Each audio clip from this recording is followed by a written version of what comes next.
Ladies and gentlemen, welcome once again to the Packernet Podcast. I am your host and resident fanalist, as always, Ryan Schlip. Check us out online, packernet.com. Find me on Twitter, pack_data. Well, it's kind of conflicted. I was thinking today we would do a first-round mock draft just for fun, because I just kind of felt like it. There's a problem, though, and the problem is that the Packers did make 2 official hires, and I want to take the appropriate amount of time to go through that and look at those 2 new coaches. I'm very excited about both of them. So what I think we're going to do instead, as sort of a part 2 and to fulfill my obligation for doing the NFL draft stuff, we're going to do a Packers mock, because that'll be faster. Probably be more interesting for you anyways, but I do want to do semi-regular mock drafts. I don't know if we're going to do, once a week first round, once a week 7 round for the Packers. I don't really know, but I want to make sure that we do that just to, again, stick with the draft stuff. Also, I think it's fun. It's fun to do. I don't do a ton of mock drafts myself. I'd rather just look at the prospects, but it can put a lot of things into perspective in terms of the depth of certain positions, and it's also just a good way to make sure that you're looking through prospects and whatnot. So, again, we'll save the first round. Mock draft Monday kind of makes sense, but I just wanted to do it today, so I figured we'd do it. But anyways, why don't we take a look at these coaches? First of all, we'll start with the quarterback coach. Sean Mannion did end up getting hired.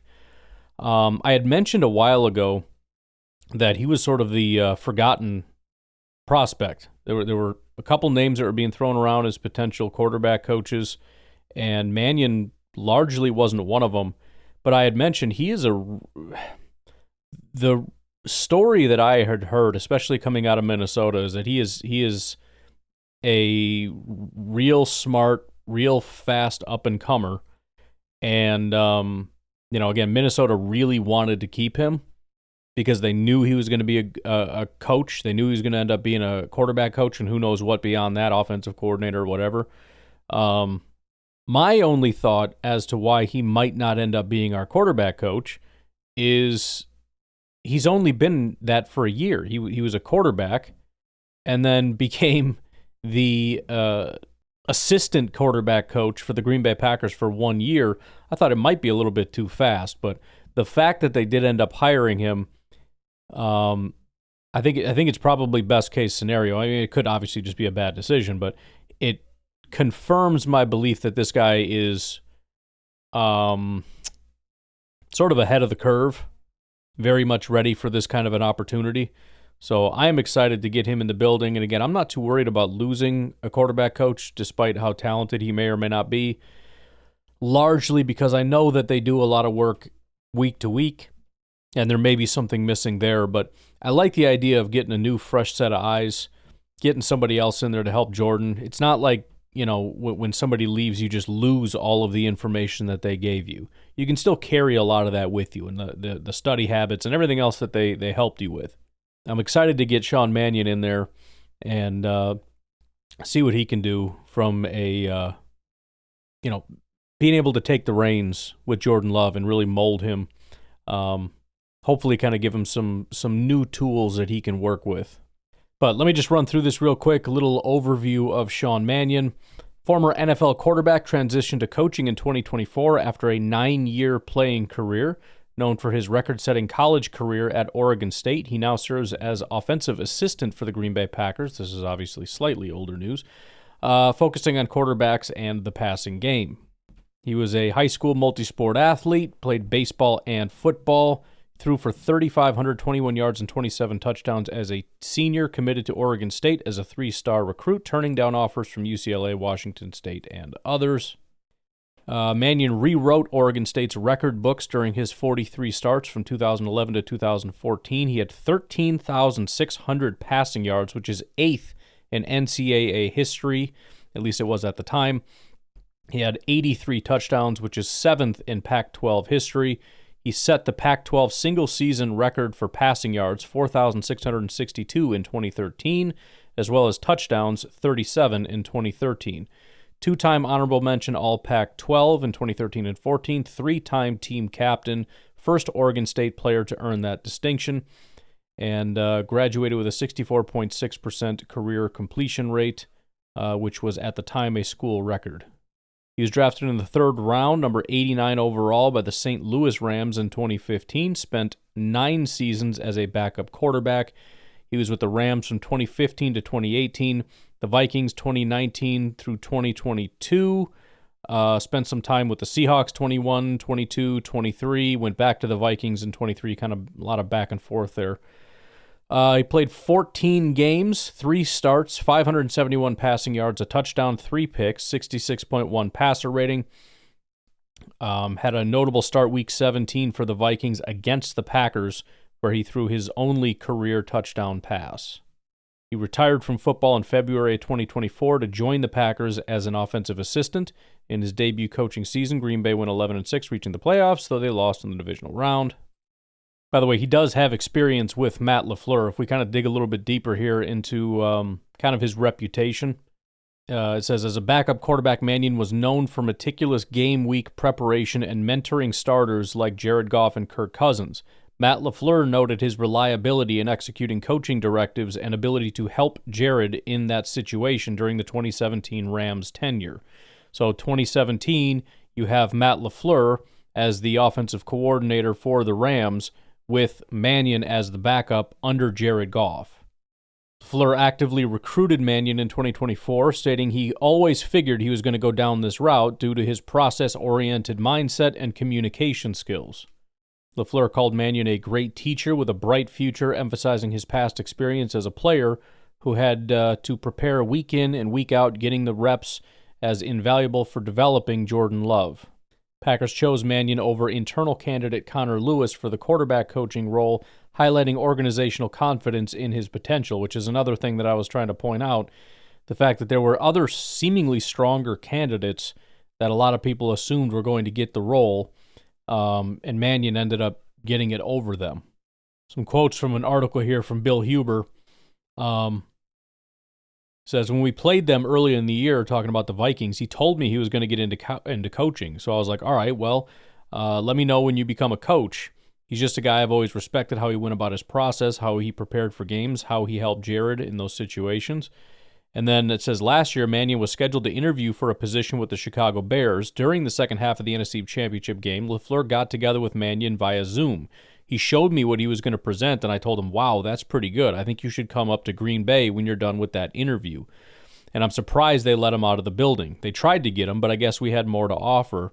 But we were lucky to have him. I really do think this guy's going to have a bright future for us, certainly in the coaching profession. So not only was he in Minneapolis, and they kind of knew what they had, he went for an interview in Chicago. Chicago did offer him an opportunity, but he already knows Matt LaFleur. Matt LaFleur helped him with his interview, right? So that's already a good thing that Mannion is meeting with LaFleur, saying, hey, I got this interview for a job. Can you help me out? And Matt LaFleur is going to help him out with that. So obviously when he says, hey, why don't you come up here, you can kind of see why Mannion wanted to come here. But as he's saying, he's surprised that these people are letting him out of the building, because this guy is going to be, I think it's pretty well known at this point that he's going to be more than a quarterback's coach at some point. Matt LaFleur, talking a little bit about Jordan Love, says, the one thing I did talk to him about was just the consistency of footwork on some of the plays. I think he would be the first to tell you the same thing, because there were some instances throughout the course of the season, and specifically in the last game, where the rhythm and timing were off. The foundation of great quarterback play is the fundamentals, the technique, the footwork. And I think I think we experienced that with him last year, to be honest with you. When he wasn't practicing, it wasn't quite as crisp, so that'll be on the forefront of our minds all the time. Every practice, it's just making sure our fundamentals are sharp. So that's going to be Matt LaFleur's directive to Mannion to Jordan Love, is obviously we're kind of basically getting back to the fundamentals and making sure when we're practicing, we're focused on our footwork, our fundamentals, and, process, timing, etc. So, I mean, there's not too many more important people on the coaching staff right now than Sean Mannion, because there's nobody more important on the team than Jordan Love. So, obviously Matt LaFleur and everybody is going to be to some degree responsible for helping Jordan Love get back to what he was in 2023. But Sean Mannion is the guy that's going to be primarily tasked with that. We got to figure out what happened, why it happened, and make sure that we get him prepared so that he can get back to being at his best.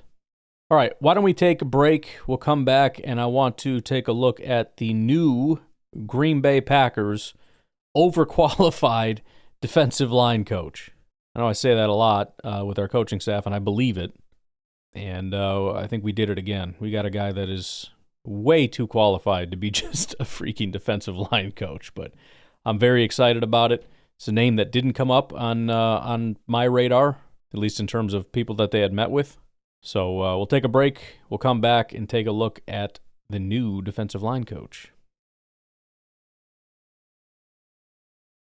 So I've mentioned this before. I mean, we've got a head coach as our defensive coordinator. We've got a defensive coordinator as our DB coach. We got Ogabasi, who was a college defensive line coach who was acting as an assistant defensive line coach. So, I mean, everybody is essentially taking a step back, right?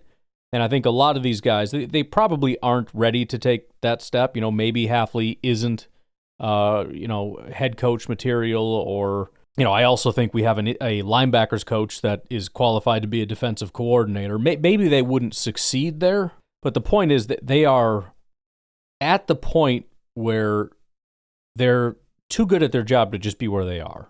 And so we've got guys that kind of took that next step because they were so good at their job. They didn't succeed in that role, and so now we're taking him back. So Hafley, Ansley, Campanile, Ogabasi. I mean, you could even say Rich Bisaccia. I know nobody wants to hear that, but Rich Bisaccia. All of these guys are guys that have at least gotten looks to go take that next step. Some of them have taken that next step, and it just didn't pan out. Hafley, obviously, it wasn't necessarily a problem as much as he just didn't want to do that job. And so when it comes to the defensive line, the Packers essentially did it again. The Packers have hired DeMarcus Covington to be their defensive line coach. DeMarcus Covington was a very accomplished defensive line coach that got a job as a defensive coordinator. It lasted 1 year. The coaching staff, Gerard Mayo, got fired, and when he got fired, the entire staff essentially went bye-bye. That allowed a guy that is sort of overqualified to be hired back to the job that he had when he was overqualified, which is as a defensive line coach. So just running through his, his spiel here. He's 35 years old, so he's a relatively young guy. It's crazy that I say relatively young and he's younger than I am. I mean, he's extremely young. He's like a teenager, basically. But wasn't a player as far as I can tell. Started his coaching career in 2012 as a defensive graduate assistant at UAB. Did that for 1 year, moved over to Ole Miss as a grad assistant. After 2 years doing that, he got his first defensive line job at UT Martin. 1 year later, co-defensive coordinator and defensive line coach for Eastern Illinois. So obviously, very fast riser, and I love looking at guys like this that are really fast risers. 1 year of being co-defensive coordinator / defensive line coach at Eastern Illinois, he gets picked up by the Patriots as a coaching assistant. He does that for just 2 years, and they make him their outside linebackers coach. He does that for 1 year, they make him the defensive line coach. He's the defensive line coach for 3 years and gets hired as a defensive coordinator. This is one of the fastest, most rapid ascending coaches I think I've ever seen. It's really impressive. It seems like a long time, 12 years to go from, grad assistant to NFL defensive coordinator, but I promise you, it's not. And really, he was a grad assistant in 2014, so 10 years. Took him 3 years to go from a graduate assistant at Ole Miss to an NFL coaching assistant. Took him 5 years to go from defensive line coach at UT Martin to defensive line coach for the New England Patriots. I mean, some of this stuff is just does not happen. So I think we got insanely fortunate to have a guy like this that, again, very likely that in short order, assuming the defense continues to play well, he's going to be getting defensive coordinator looks again. That's the one negative of getting all these guys is they're just a half a step away. They've already gotten opportunities. We have 2 defensive coordinators and a head coach on our defensive staff. Covington and Ansley were both defensive coordinators in the NFL. It's ridiculous. And again, we got a third guy that's getting defensive coordinator interviews as we speak. He may not even be back. We don't even know yet. But a little bit more detail about the guy. 2019, obviously he joined the Patriots 2017. 2019, outside linebackers coach. Helped guide a defense that ranked among the NFL's best, contributing to the Super Bowl 53 victory. Defensive line coach 2020 to 2023 oversaw a unit that emphasized physicality and fundamentals, aligning with the Patriots' traditional defensive identity. 2024 defensive coordinator promoted under head coach Gerard Mayo. Covington maintained the Patriots' defensive foundation, but struggled with a roster that ranked 22nd in yards and scoring defense. He was dismissed after Mayo's firing. A little bit about his coaching philosophy. Covington prioritizes a physical, disciplined defense focused on takeaways and teamwork. During his 2024 Patriots tenure, he emphasized building on existing foundations rather than overhauling systems, stating, quote, "If the foundation is built solid, you can continue to add on top of it." In November of 2024, NFL Network's Tom Pelissero named Covington an up-and-coming coaching candidate, highlighting his potential despite New England's struggles. So, I mean, this is a guy that was being looked at for, head coaching roles. The problem is the defense fell apart because the team was garbage, but so he ends up going the other direction. Covington's blend of positional expertise and leadership experience positions him as a key addition to Green Bay's revamped defensive staff. If you look at some of the people he worked with, it's not quite the defensive line. A lot of these names aren't even very recognizable. A couple names you might remember: Christian Barmore, 2021 second-round pick out of Alabama.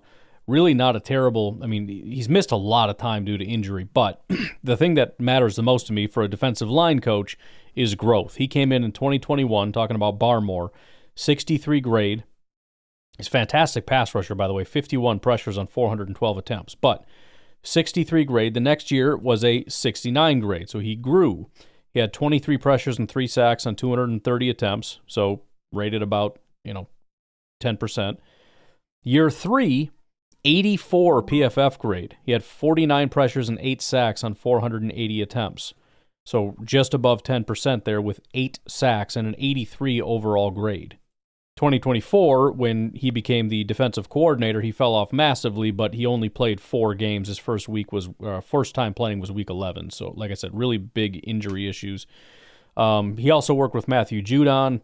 Judon came over in 2021. He actually had his best 2 years of his entire career in 2022 and 2023 as far as his overall PFF grade. So, again, something to look into. Also, 2024, he went to Atlanta, completely fell off a cliff. If you go back to 2022, he had Barmore, who, again, was pretty solid as far as his pass rush and whatnot goes. But he also had Dietrich Wise. Dietrich Wise had a 75 grade, 76 pass rush, 56 pressures, and 8 sacks on 506 attempts. They had Matt Judon, who we just talked about, and Josh Uche. Josh Uche had 56 pressures and 12 sacks on 285 attempts in 2022. A lot of dominant guys that year. Some other guys he worked with, go back to 2020. You got Chase Winovich, who was pretty solid pass rusher. Lawrence Guy on the interior. 2019, as it was mentioned, he was the outside linebackers coach at the time when they won the Super Bowl. Kyle Van Noy off the edge, 60 pressures and 8 sacks on 464 attempts, along with guys like Dietrich Wise, Adam Butler, Chase Winovich, Lawrence Guy, Danny Shelton on the interior. And again, what I like to look at, you look at a guy like Kyle Van Noy, that guy bounced all over the place. The 2.5 years in Detroit, 3.5 years in New England, then Miami, then New England, then Chargers, then Baltimore. His, 2 of his best years were 2018 and 19 with New England. Goes to Miami, falls off, comes back to New England, goes back up again, goes down, goes to the Chargers, goes back down, and then he had 2 good years at Baltimore, probably because they have very good defensive coaching staff there. But you can very clearly see it. Detroit got rid of him after 2.5 years. He goes to New England, gets better every year, 58, 70, 84, goes to Miami, drops to a 61, comes back to New England, goes up to a 72, goes to the Chargers, goes back down to a 67. Aside from, again, Baltimore doing a good job with him, he was in the 70s for 2 years. He was just better when he was with New England. He was worse with Detroit. He was worse with Miami. He was worse when he went to the Chargers. And these things do make a difference. I don't know how good of a job this guy's going to do. I really don't. But I know we've had a lot of the same coaches for a long time. And I know I've not really been very impressed with the coaching staffs that we've had along the defensive line. The one guy that I really, really liked, and I talked him up when he came over here, and he was fantastic, and then he left and things got worse, was Mike Smith. That guy did a fantastic job, I think, in Kansas City, where he basically revitalized two pass rushers' careers. One guy never really got off the ground. The other guy was a good pass rusher and then got old, and he helped both of them kind of come into their own. We hired that guy. He did a fantastic job for us, and then I think he went to Minnesota. But it made an incredible difference to have him as our pass rush coach, or whatever his title was, outside linebackers coach, I think. So the bottom line is getting the right guys in, very, very important. And it can make a massive difference. You look at the jump our defense made with Hafley. You look at the jump our linebacking group made with Campanile. You look at even our DBs. Not only the production of our safeties, but, again, we had Valentine and Stokes the last 4 some odd weeks of the season, and our corners had hardly anything thrown against them. Can probably chalk a decent amount of that up to Derek Ansley. The problem was the defensive line. Well, our defensive line coach was a holdover. It wasn't a Hafley guy. It wasn't a Hafley hire. And so now, we got to find somebody better. And I love the fact that they didn't just sit on their hands and go, maybe this year will be better. He got 1 year to demonstrate what he could do with our defensive line. And it was terrible. And Hafley just said, we tried, and you're obviously just not getting it, and we got to go in another direction. And we had a massive, massive upgrade. Obviously, there are no guarantees. It doesn't mean, you're going to have this dominant defensive line, but man, we're setting ourselves up for something really nice here. I'll be honest, I wish we did a little bit more of this on the offense. I know a lot of these guys are pretty entrenched and whatnot, but I don't know. I mean, I guess quarterback was my biggest issue, and we do have a new quarterbacks coach, but there just seems to be kind of a Mike McCarthy thing going on where unless these guys get hired away, I don't know that there's going to be a lot of turnover. But I guess what would I complain about? I'm not going to be mad at Ben Sermons, the running back coach. I can't really be mad at the offensive line. For a little while, I was getting upset. I thought maybe Adam Stenovich was doing a good job. Luke Butkus maybe was not, but that kind of turned around. John Dunn, the tight ends coach, what is there to be mad about with him? Could maybe be upset with the wide receivers coach. Ryan Mahaffey, Jason Vrabel, the pass game coordinator, maybe. I don't know. But coaching makes a difference, and I'm just beyond impressed with the staff that Hafley and Matt LaFleur have been able to assemble on the defensive side of the ball. Because I think we have 3 defensive coordinators on our staff, and a future head coach as a defensive coordinator right now with Campanile, Ansley, and DeMarcus Covington. So I'm excited to have him get his hands on Rashawn Gary and the rest of the guys, and even Kenny. Maybe he's got a year or so left in him. Who knows? But on top of that, we get some new bodies in there. We get Hafley to be able to handpick some guys as opposed to kind of inheriting some guys. Handpick some pass rushers, some defensive tackles, and build them up the way that he wants them built up. Let DeMarcus Covington and Hafley kind of mold these guys, for this specific defense. And let's freaking build something special here, boys. What do you say?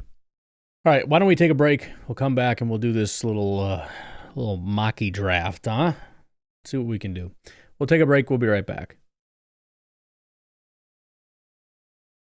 All right, so let's run through this, kind of go through my thought process here.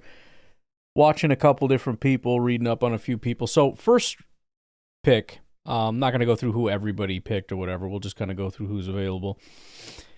I'm honestly wanting to look first things first at wide receiver.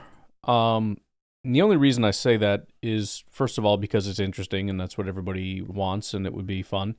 But also because I know edge and corner are pretty deep and we can probably make something work in a little bit. As far as who's available right now, the top guy that kind of makes sense would be Cameron Williams. who is a tackle out of Texas. I'm not really interested in that, to be honest. At 23 is Derek Harmon. We talked about him a ton. Defensive tackle out of Oregon. That's certainly an option. I'm using Pro Football Network, by the way, so the order and where these guys are ranked depends on who you're using, right? Shamar Stewart and Mike Green are actually much higher on the consensus board than this board, but both of those guys are still available. But I wanted to look at wide receiver just to see if I thought there were any legitimate number one types. Emeka Egbuka is here. He is 27 overall. My concern is the fact that a lot of people seem to think he's a slot. Now, I don't really care what you think of Jayden Reed. The Packers are not going to draft a guy, especially in the first round, especially with Jayden Reed, if they believe that he is primarily a slot receiver. And I think there's just too much overlap in terms of him being sort of a bigger body Jayden Reed. And the fact that it's not that he can't be a number one, I just don't see that as being a big consensus. And so I went down the line a little bit, and I found Trey Harris, wide receiver out of Ole Miss. I've been watching him for a little while now, watching him against Kentucky. I wanted to talk myself into it. So he is sort of a Christian Watson type. He's a big 6'3", fast, get behind the defense kind of a guy. And I thought, it's not impossible, first of all, that you have two speed guys. He also potentially could be an X. I can't get behind it. I don't know if it's the Ole Miss offense or what. He looks like the laziest receiver I've ever seen in my entire life. The guy barely looks like he wants to be on the field. He doesn't look like he wants to run his routes. When his route is done, he doesn't know what to do with himself. He doesn't know how to work when the play breaks down. And I finally gave up when I saw the quarterback run to his side. He didn't bother blocking. He spends his time just standing there. I mean, he reminds me of Jay Cutler. Remember that when he went out as a wide receiver and he just stood there with his hands on his hips? That's what he reminds me of. But the quarterback's running to his side. He just stands there. The ball pops up. The ball goes flying in the air. He stands there and watches it. He's 3, 4, 5 yards away. Then the ball, even if he thought, well, it's too far away, not only did he not even flinch to say, I got to go get it, the ball bounces toward him. He still just stands there and watches it. Not to mention the first play I saw was a deep shot that he dropped. I've never had less interest in a football player than Trey Harris in my life. I mean, we'll probably end up drafting the guy, but geez, man, if he would have just put in some effort, he probably would have been my first pick. And I would have just said, we're going to have two Christian Watsons and one of them's going to be our number one. And I don't really care who. But I can't. I cannot do it with this guy. And then after that on the list, they've got at 43 overall, Xavier Respo, who's a 5'9" slot guy. I don't know how much more beyond that I want to reach before I realize we could grab these guys in the second round if need be. So with that off, the wide receiver thing is kind of out of my mind for now. We'll try that in a different mock maybe another time. We've got Derek Harmon at 23. We got Tyleik Williams, defensive tackle out of Ohio State at 28. Walter Nolan, defensive tackle out of Ole Miss at 29. Kenneth Grant, defensive tackle out of Michigan at 31. And then again, Mike Green. We got Trey Amos, the cornerback out of Ole Miss that I had mentioned yesterday, I think, Shamar Stewart, et cetera, et cetera. I would prefer an edge rusher or a corner.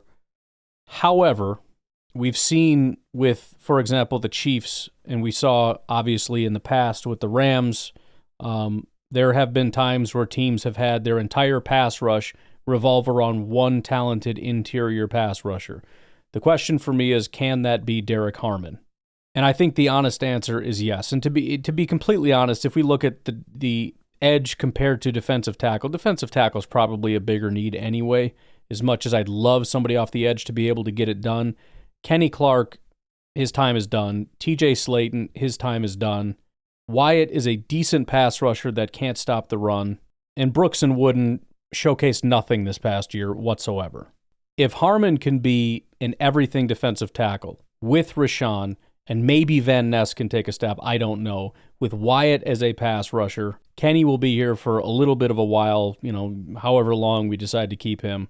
I'd love to be able to have that dude on the interior. And I think Derek Harmon can be that guy. He's got a 79 run defense grade, Last year at Michigan State was an 81, so that's been pretty consistent. His pass rush has also been consistent and took a big step forward. 3 years at Michigan State, it was 74, 68, 72. This year, 86. He had 55 pressures on 347 attempts. That's very high. It was only 5 sacks, but 55 pressures on 347 attempts. And again, the run defense is there as well. You're looking at a 16% pressure rate. That's pretty fantastic. He only had one game where he didn't have a single pressure. Otherwise, his lowest amount of pressures in a game was 3. He had 5, 8, 3, 4, 5, 3, 4, 0, 3, 5, 4, 5, 3, 3. The guy terrorized quarterbacks all day. And his final game against Ohio State, he had 3 pressures on just 18 attempts against Ohio State. And that's the other thing. He's played a lot of good competition. Played Ohio State earlier in the year, had 3 pressures. Couldn't tell you which ones have the best offensive lines or whatever, but 4 pressures against Wisconsin, 5 against Washington, 5 pressures and a sack on 25 attempts. Against Michigan State, 5 pressures on 15 attempts. That's 1 in every 3 attempts he had a pressure. So I'm going to take Derek Harmon, and I think I'm going to feel pretty good about it. I got to go back and watch him a little bit more. But, I mean, everything is here. It's everything else. Every other pick at this point would just be overthinking it. In the second round, this is a really, really easy decision for me. I don't want to put him in the my guy category quite yet. It's a little bit unfair because the game I watched was against Colorado. But Packers are going to do what they do. They're going to get their wide receiver, and it's going to be in the second round. It's the guy. It's a guy that I want. It's not a slot guy. It's not Z. I think this guy is an X receiver. He's big. He's strong. He's good against man coverage. Very physical. Hard to bring down. Great hands. And I just got done watching him put up almost 300 yards and 3 touchdowns against Travis Hunter, who is considered maybe one of the best, if not the best, corners in this draft class. Just freaking embarrassed the guy. Absolutely embarrassed him over and over and over. Press man coverage didn't matter. He's ripping the ball out of Hunter's hands. He's mossing right over his head. He just freaking embarrassed him over and over and over again. If you don't know who I'm talking about, Alec Ayamaner, wide receiver out of Stanford. 6'2", 210 pounds. The guy is just an absolute monster. Again, you're always going to be biased when you first look at the guy as a 300-yard, 3-touchdown game. But again, it's not like this is some weak competition. Supposedly he's going up against some premier corner in the NFL. Wasn't the entire game, but the funny thing is he was on a lesser guy. Every time it was man-to-man, they went to him. They went to Ayamaner every single time. So what did? They put Travis Hunter on him. They're like, all right, we'll take this guy away. Didn't matter. When they manned him up, it went to him over and over and over and over again. The guy had, 13 receptions for 294 yards and 3 touchdowns. In fact, I got the specifics here. 12 targets, 7 receptions, 133 yards, and 2 touchdowns against Travis Hunter. Travis Hunter gave up only 158 yards and 2 touchdowns. Not only, but he gave up 158 yards and 2 touchdowns. 133 in both touchdowns were Ayamaner. So, yeah, this is the easiest decision I've ever made in my life, and every time we do a mock and I don't pick him, I'm going to cry. By the way, I was very interested in taking Jack Sawyer, the edge rusher out of Ohio State. Very much intrigued by him as well. PFF is fantastic. The guy kind of reminds me of Clay Matthews, the way that he plays. I like him a lot. In the third round, let me just say, first of all, having watched some of these YouTube videos, highlight videos and whatnot, rap music has gotten so much worse. Every year they put rap music, I'm assuming newer rap music on these highlight reels. It gets worse every year. What is this garbage? How can anyone listen to this? I mean, we went through, the whole, I don't know, maybe it's still a thing, the mumble rap thing. I don't know. That's been quite a while now, 5 years or so. That's just horrific garbage. But what is going on? You hear like football players like, oh yeah, this is my hype music. Hype music? There's not even like a beat to it. There's no rhythm to this. This is This is appalling. What happened to this genre? Good Lord. Anyways, here's what we're going to do. I have my decision. This is going to be one where it's like, if the Packers did this, you'd look at the PFF grades and be like, I don't know. I don't know why they did this. It's not very good, et cetera, et cetera. But I'm gonna pull the trigger anyways. Something about it just feels kind of right. Let me preface this. This is how you know it's a bad pick, when you have to start like laying the groundwork. Like, hear me out. What the Packers were able to do with the corners was pretty impressive. Again, Valentine, Stokes really didn't get thrown at. So their ability to find ways to put these guys in positions to succeed, whether they're protected or whatever you want to say, it doesn't really matter. The bottom line is they're to some extent shielded. So if we can find an upgrade, a guy that's got all the physical tools and on top of that, really solid physical player, run defender, tackler, that whole thing, especially if you comb through his scouting reports and you see that really high football IQ, cover 3, click and close, eyes, physical. Assuming Hafley does want to kind of move closer to that cover 3 type of defense, I think it could make some sense. So the selection we're going to make is cornerback from Ohio State, David Igbinosun. Davison, not David. Davison Igbinosun. I was so focused on trying to say his last name right, I got his first name wrong. So Davison Igbinosun has a 61.5 coverage grade. He doesn't usually have a lot of bad games. It's just kind of hovering in the 60s a lot and whatnot. He's never really been very good. Ole Miss was year 1, 66 grade. 2023 at Ohio State, 68. 2024 at Ohio State, 61.5. Run defense and tackling and pass rush, for whatever that's worth. He didn't do it a ton. Very high. 82 run defense grade. The year before was an 85. 77 tackling grade. The year before was an 87. 75 pass rush grade. The year before was a 78.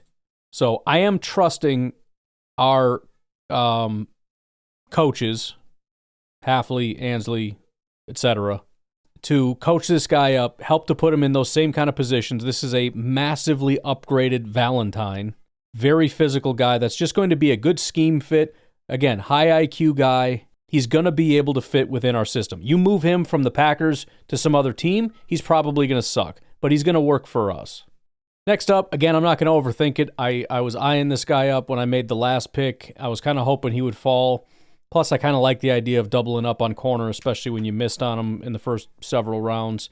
A little bit of an undersized guy, which might scare the Packers away a little bit with Jair's injury history and whatnot. But the one thing that stands out, aside from his name, is the fact that he's known to be a ball hawk. In fact, he's got 13 interceptions over his 4 years. He's got 8 over his last 2 years, back-to-back years of 4 interceptions. He had... at his most, as far as a combination, 3 interceptions and 8 pass breakups in 2022, 4-4 in 2023, and 4-4 in 2024. Kobe Bryant, cornerback out of Kansas, 6'1", 175 is what he's listed at on PFF. 6 foot 175 is what he's listed at over at NFL Draft Buzz. But what I like about it is sort of twofold. Number one, for a smaller guy, very aggressive. If you're going to be smaller, I want you to be physical, and he is. He has a 91 run defense grade and a 74 tackling grade. The year before was an 89 run defense grade, so that's not a fluke. The guy likes to come up, he likes to hit, and I care about that a lot. And then number 2, again, Hafley's all about taking the ball away. This guy takes the ball away.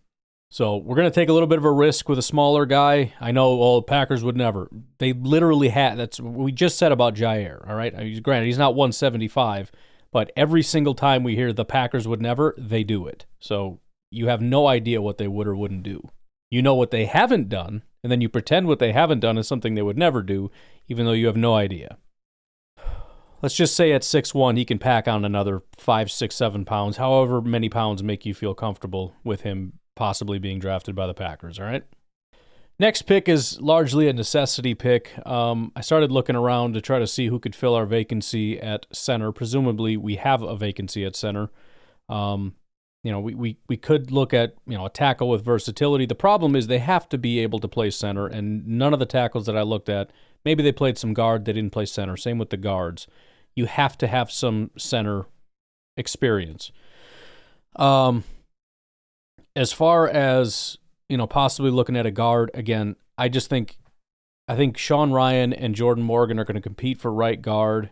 I think Elton Jenkins is our left guard. I think we just need a center. I really think that's it, and that's assuming we even move on from our current center.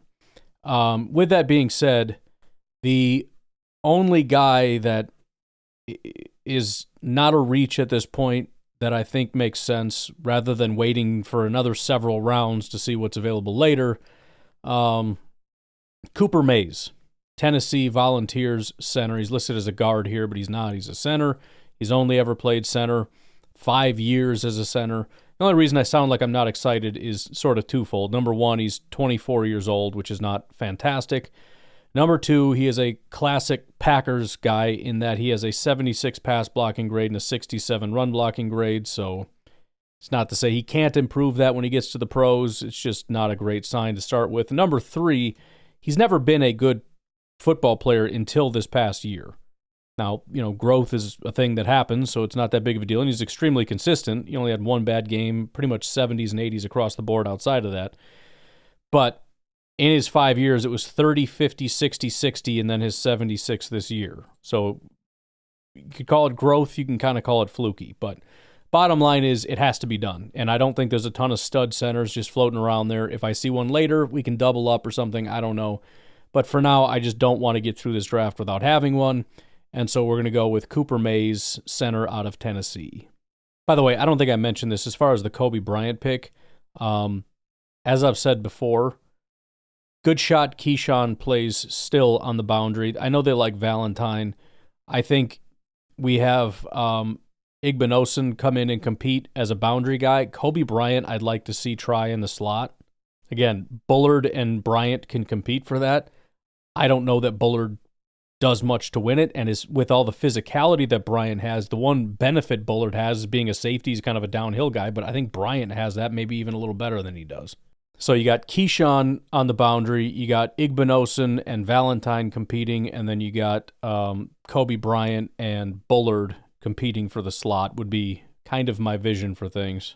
Next up is going to be a pretty easy pick for me as well. Didn't take me very long to really start to like this guy again. We'll run back through second, third time or whatever, but real big, physical, violent guy. He's going to come in and play off the edge. 6'5", 275-pound monster out of BYU, Tyler Batty.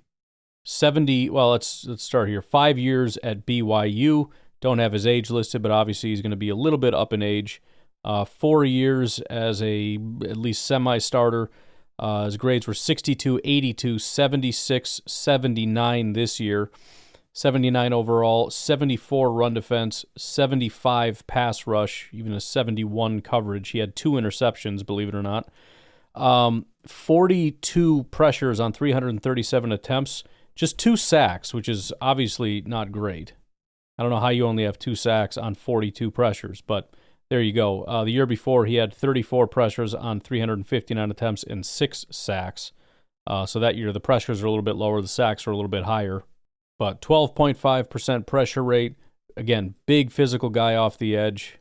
He's got some reps at the Shrine Bowl that were pretty impressive. I like him. I like him a lot. And obviously, we're going to pair him up with Derek Harmon we've already got on that defensive line. I think the thing I really just like about the guy is if you want to just get big and physical and mean in the trenches, this guy just has mean physical in the trenches written all over it. And, the funny thing is, we saw our new defensive line coach when we did the joint practices with New England a couple years ago. And if you remember, that was, I believe, New England were the ones screaming a bunch of fake tough guys as they just ran right through us, right? We thought our defense was all big and bad and tough. They came over and just smacked us around like we were nothing, called us a bunch of fake tough guys. Now that defensive line coach who coached those guys is going to come here, and we're going to give him a guy like Batty to come in and freaking bat some people's ears. Last 2 picks, we're just going to have a little bit of fun. I kind of interested in making sure that if and when we've got Christian Watson go down, we do have a speed threat. And we know how the Packers like their big, tall speed guys. I don't know what his 40 time is going to be, but it's projected 4.34. Quentin Skinner out of Kansas is listed by PFF at 6'5", 195. Listed other places 6'4". Let's just call him 6'4". It doesn't matter. But you got a 6'4" guy running supposedly a 4.34. This is a wide receiver depth piece that can be used for all kinds of fun stuff, that you can put him out there with Christian Watson to add a little bit of speed, and Jaden Reed and the rest of the speed crew. But also, again, if Christian goes down and you just need a guy that can, move the safeties around, this is a guy that you can put on the field. Probably could wait for the next pick for that, but I don't really care. I'm just taking what I want at this point. And then for the final pick, I really hate to do this. I would love to have a little bit more position versatility, so let's just say we believe he can play guard as well.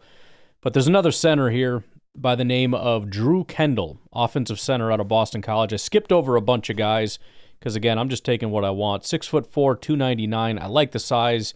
Got to have that little bit smaller athleticism. Still a taller guy, but he can run block, and I care about that.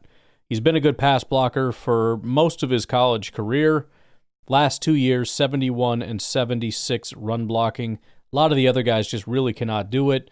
This guy from Cincinnati, he's been there for 5 years, no run blocking ability. There's some other tackles and guards and whatnot. Nobody really had any position flexibility. The only one was Marcus Tate, offensive guard out of Clemson. But really, he was a guard almost his entire career. He played 30 snaps at tackle as a freshman. So I don't know how much stock I want to put in that. At 6'5", maybe they could say he could play around. I don't know. Bottom line, though, we're just going to draft this guy. Again, we're going to try him at guard and everything else, but at the end of the day, we got 2 centers. We should have a center by the time this is all said and done. And that's going to be the most important thing, as well as some depth along the offensive line, which we also desperately need. So, quick recap here.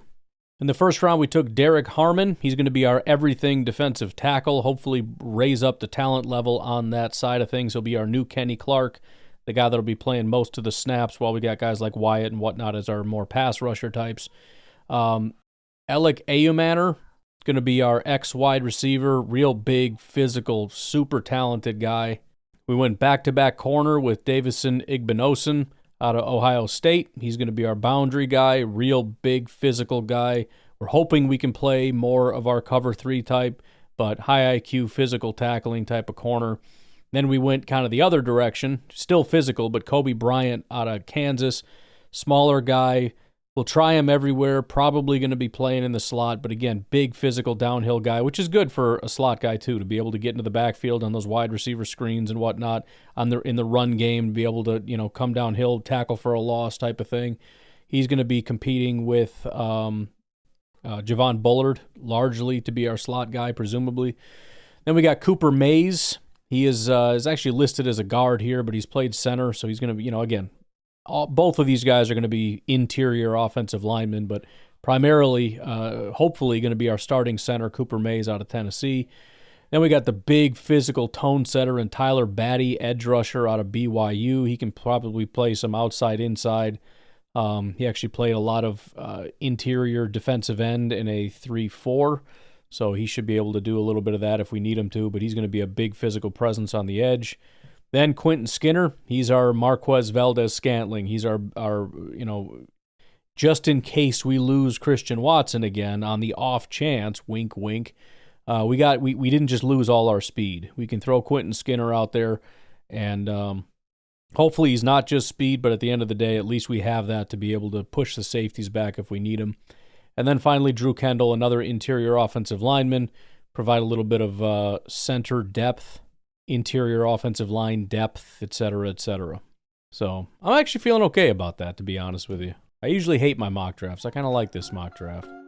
But anyways, I'm going to leave you guys with that. You guys have a good rest of your day. I will talk to you tonight, tomorrow, whatever. Have a good one. Bye-bye. Make the call. Who's the next ball? From the trenches to the wide house, we taking them all. Stacking up the squad, here we going all in. Prospects to the league, let the new wave begin. Red Coleman, big man, strong hands, pushing through the line like a freight train, no chance. Plug up the middle, make the pocket collapse. 3 tech, 5 tech, put the O-line on on his bad lick. Ayo man, speed on the track. High point catches here, the deep breaths back. But he gotta work them cuts, get that footwork tight. Once he break loose, he be gone on sight. A lick, ayo man, speed on the track. High point catches here, the deep breaths back. But he gotta work them cuts, get that footwork tight. Once he break loose, he be gone on sight. On draft day, make the call, who's the next to ball? From the trenches to the wide house, we taking them all. Stacking up the squad, yeah, we going all in. Prospects to the league, let the new wave begin. There's a son, even no sun, locking him down. Man on zone, yeah, he running the town. Speed like a cheetah, press like a vet. Put him on the island, he ain't lost one yet. Kobe Bryant, ball hawk style. Turnovers come when he lurking the wild. Slot or the boundary, playmaker mode. Watch him take flight when the deep ball's thrown. Makes footwork so clean. Technique can't get the zone block trade. Taliban, he trench war dog. Playing every gap, yeah, he bring that log. With the Skinner, long legs, deep dash. Hands like magnets make defenders crash. Run block mindset, he do it for the team. But he need to get physical if he chasing that dream. Right crew, can down, snap game elite. Angles and leverage, yeah, he quick on his feet. Hand placement, deadly lockdown, hold tight. Versatile dude, he gon' put up a fight. On draft day, make the call, who's the next to ball? From the trenches to the wide house, we taking them all. Stacking up the squad, yeah, we going all in. Prospects to the league, let the new wave begin.